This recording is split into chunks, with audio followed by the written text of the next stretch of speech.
Two 305 races so far this year at Land of Legends Raceway here in Canandaigua.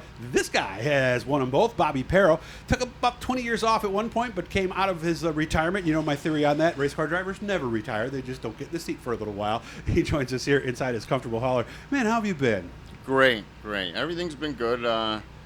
So far off to a good season, and our main focus this year was just to finish every race we're in. And to finish first in both the races, we're ahead of the game. Yeah, that helps out. Boy, how was that race last week? You and Alicia Bay went lapped that slower car 3 wide. You went high, she went low.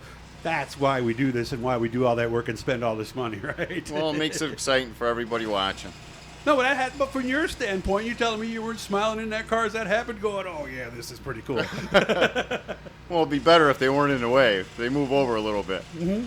But no, those are the moments we remember, right? I remember that time you split that lap car, right? I mean, that's the stuff we remember about our careers, don't we? Right. Yeah. So why are we doing so well this year? Why do you think we're off to such a good start? Well, we didn't, I don't know. It's just things, getting back into it last year gave me time to adjust and learn how to drive again. Because it did seem a like little you bit really rusty. picked up as it went, right? Yeah, and then over the winter, we're getting Mike and Charlie, we're getting used to working on the car, making adjustments and seeing how they change the car. And other than that, the car is all the same. It's just we bent it up some last year, and we tore it all apart, and had Lauren Lincoln straighten it. He had to weld a couple new tubes in there because we tore them out. Mm-hmm. And other than that, everything's the same. Nice.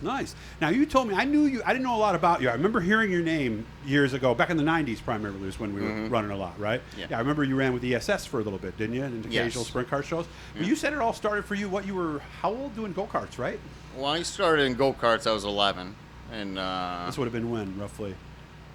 What's that? 1980? 81? 1980. Somewhere? 80? Okay. Yeah.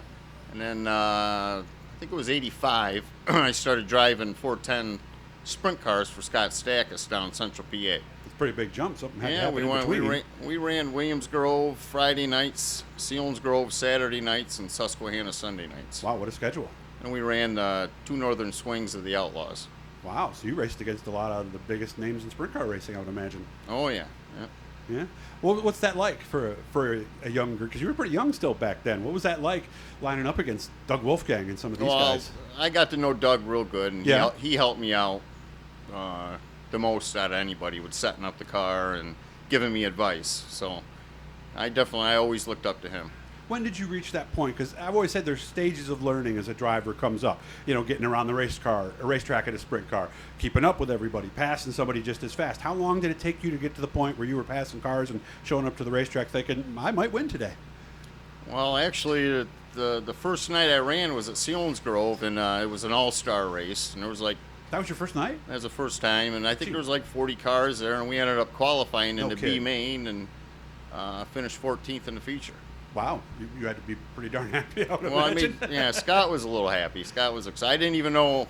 Before that, I never even went to a sprint car race. So you didn't know that you really weren't supposed to qualify with your skill level, right? Right. Wait, was it a shock? I mean, at some point did it hit you? Man, I can't believe it's going this well. Right. Yeah, it was exciting. I didn't know any different. It took us a long time, even for Mike and I, because Mike's been with me forever, and it took us both a long time just to figure out what we were doing there.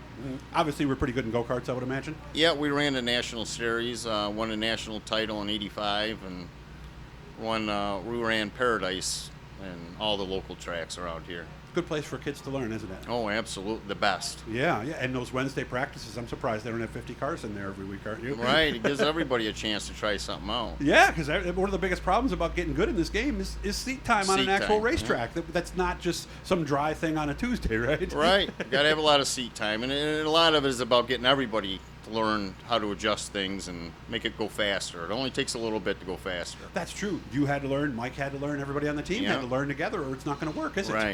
Right. Wow. So what got you back in, and when did that happen?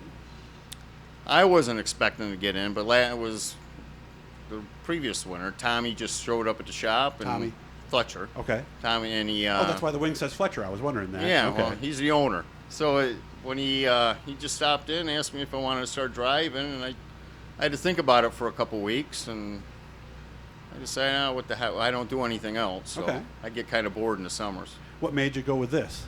A 305 and here? Well, this is what Tommy had, and I had no other options. But Didn't have any 360 engines sitting around in the garage, huh? oh, we do, but they're kind of outdated. Oh, what makes a 360 engine outdated? Well, the last time that one was run, I think it was '99. So I'm sure they're putting out a lot more horsepower now than. Could it be than what they turned did. into something competitive? Oh yeah, yeah. Is Little that ever bit of going to money. happen, or are we comfortable doing what we're doing now? No, I'm not.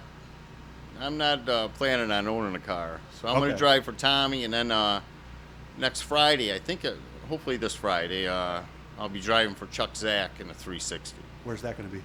Outlaw. Outlaw. Nice. Well, the part of their regular show that they do. Yes. Their regular Yeah. That'll be fun, right? Yeah, then I gotta start all over and get used to that again. Is so. there that much of a difference between a 305 and a 360? Well, there's quite a bit of horsepower difference. Okay. Yeah. So I've talked to a lot of guys 360 to 410, and they say that's another huge step. Yeah, at that they're point both too, right? big differences. Yeah. All right. So what's the goal tonight? You want to see me down trackside later, right?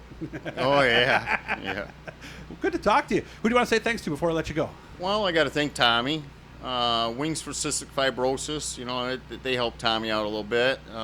Dave Rouser, DC Rouser, Waterloo Auto, and I got Mike and Charlie and a couple guys that help us out. We have no money sponsors, but we have had two guys, Steve Kemp and Charlie Guiri, buy us a right rear tire so far this year. So There you go. if there's anybody who wants to get their name on a car, we got plenty of room. Yeah, no, and seriously, and even if it's just a little bit of money, you might be thinking they don't really need that, but even paying for fuel for a night, right? Right. A couple people going in a tire, anything at all adds up, doesn't it? And well, it's kind of tough. Tommy, it's all out of Tommy's pocket. I mean, Yeah. that's all he's ever done, and he loves this.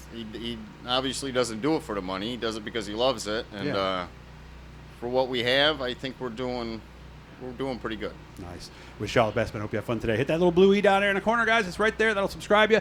Let you know every time we're talking to somebody who's in the racing world. Good to see you, man. Congratulations on 2 for 2, and we'll see you maybe in a little few hours. That'll be nice. Great Bobby talking to you. Parrow. He's back, and he's back winning here at Land of Legends.